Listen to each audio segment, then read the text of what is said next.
अस्सलाम वालेकुम reader, this is my first time voice over, so अगर कोई मिस्टेक हो तो उसको इग्नोर करिएगा। जुर्म इश्क असकलम मुग़ल साथी। सना अपने बेटे के लिए परेशान थी लेकिन वो कुछ कर नहीं सकती थी। इसने इसे किस्मत के हाल पर छोड़ दिया। शयान बैठकर ओन से टेक लगाए हुए कोई किताब पढ़ रहा था। इसके साथ सना आकर बैठती है। हमारा बेटा बड़ा हो गया है, वो काफ़ी समझदार भी है। वो पैरों पर लोशन लगाते हुए कहती है। माशाल्लाह हमारा बेटा बड़ा हो गया है, वो किताब को साइड पर रखते हुए कहता है। काश हमारी माँ ही वली की हम उम्र होती तो मैं इसको भी अपनी बहू बनाती। सना मुस्कुराते हुए कहती है। बनाया तो जा सकता है, 2-4 साल बाद वली इससे बड़ा लगने लगेगा, वो संजीदगी से कहता है।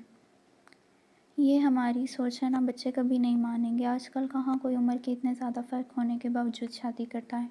खासकर लड़के कभी भी अपने से बड़ी उम्र की लड़की से शादी नहीं कर सकते, इनकी ईगो हर्ट होती है। सना कहती है जबकि बाहर खड़े वली के चेहरे पर मुस्कुराहट आती है। वली को प्यास लगती है तो वो पानी पीने किचन में आता है। वापसी पर इसे सना की बात कानों में पड़ती है तो मुस्कुराते हुए अपने कमरे में आता है। इसे अजीब सी खुशी हुई थी सना की बात से। या अल्लाह, मुझे इस बात की इतनी खुशी हुई कि मेरे माँ बाप की भी वही ख्वाहिश है जो मेरी तमन्ना है। या अल्लाह जी, thanks for this, thank you so much. वो इस तरह खुश हो रहा था जैसे माई को इसके नसीब में लिख दिया गया हो। आज इसे पुरसुकून नींद आई थी, मगर वो इस बात से अनजान था कि ये सुकून वक्ती है, क्योंकि जिसे मर्ज़ इश्क लाहक हो उसके लिए सुकून नामी शय का कोई वजूद नहीं रहता। सना और माही लॉन्च में बैठी बातें कर रही थी। वली बाहर से आता है और थके से अंदाज में सोफे पर बैठकर आंखें बंद कर लेता है। इस वक्त वो ब्लैक ट्राउज़र और टी शर्ट पहने हुए था। शाही सवारी कहाँ से तशरीफ़ लाई है? माही के पूछने पर वो कहता है कि जिम गया था। ओए होए, जिम गया था, लगता है लड़कियों को इम्प्रेस करने की कोशिश हो रही है। माही इसे छेड़ती है। मुझे किसी को इम्प्रेस करने की ज़रूरत नहीं, वो जवाब देता है। अच्छा जी, वैसे वली अगर तुम्हें कोई लड़की पसंद है तो बताओ, मैं और आप ही सब मैनेज कर लेंगे, माही शरारत से कहती है। मुझे आपके अलावा कोई लड़की पसंद नहीं, वो ज़रा आगे की तरफ झुककर इसकी आंखों में देखते हुए कहता है और वहाँ से उठकर चला जाता है। इसे क्या हुआ? मैं तो सिर्फ मजाक कर रही थी, माही सना की तरफ देखकर कहती है। इसको इस तरह की बातें बिल्कुल पसंद नहीं। इसकी कज़न्स इसके साथ दोस्ती करने की कोशिश करती हैं लेकिन इसने कभी सलाम भी नहीं किया। सना हंसते हुए कहती है, हाँ ये बात तो है, बच्चा शरीफ है हमारा। माही भी मुस्कुरा कर कहती है। आज वली घर वापस आया तो मामूल से हटकर गहमा गहमी थी, शायद कोई मेहमान आए थे। सना घर पर नहीं थी, शायद माही के घर थी, क्योंकि वहाँ मेहमान आए थे। वो अपने कमरे में आता है और फ्रेश होने की खातिर वॉशरूम में चला जाता है। कुछ देर बाद वो बाहर निकल आता है। गीले बाल माथे पर बिखरे हुए थे। उसने ब्लैक शलवार कमीज़ पहनी हुई थी। शीशे के सामने आकर बाल बनाता है और बटन बंद करता है। इसके चेहरे पर हल्की हल्की मूछ दाढ़ी थी।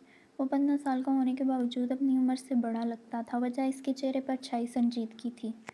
अब इसका इरादा माही के घर जाने का था। वो माही के घर आता है तो सब लॉन्च में ही बैठे थे सिवाय माही के। वो सबको मुश्तरका सलाम देता है। अम्मी माही की तरह वो शाला से पूछता है। बचपन से ही वो शाला को अम्मी और आसिम को अब्बू कहता था, क्योंकि इन्हें नाना नानी कहलवाने का शौक़ नहीं था। वो अपने कमरे में है। शाला के बताने पर वो इसके कमरे में आता है। वो बैठकर उन से टेक लगाए किसी सोच में गुम थी। वली का गला खंगालने पर वो इसकी तरफ मुतवज्जा होती है। अरे आओ मेरी जान, कैसा गुजरा स्कूल में आज का दिन?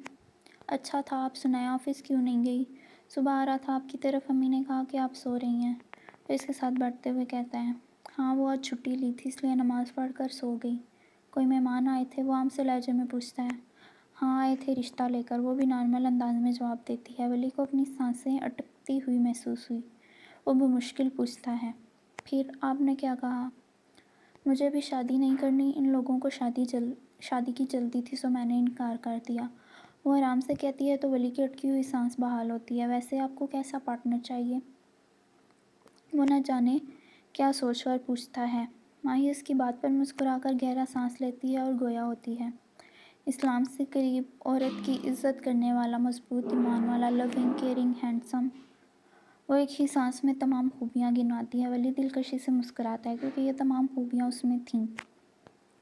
वक्त का काम है गुजरना और वो गुजर रहा था। वली के दिल में माही की मोहब्बत का बीज अपनी जड़ें मजबूत करके एक तनावर दरख्त बन चुका था।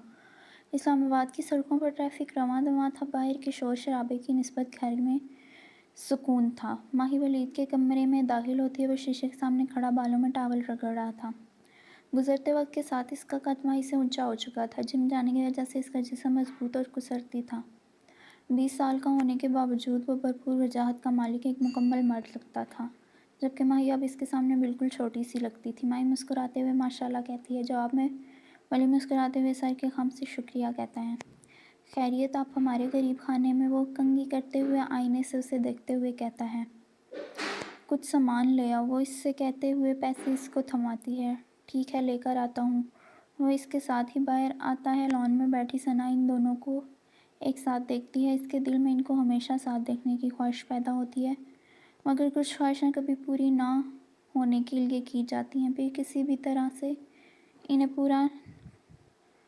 पूरा नहीं किया जा सकता। इसलिए बेहतर है कि जो ख्वाहिश पूरी ना हो सके तो इसका पीछा छोड़ देना ही बेहतर है, ना कि आप इसके एक ख्वाहिश के पीछे लगकर सुकून तबाह करते रहें। उम्मीद है आपको आज का पार्ट अच्छा लगा होगा। अपनी राय देना मत भूलिएगा। नेक्स्ट पार्ट इंशाल्लाह टुमारो। अल्लाह हाफिज़।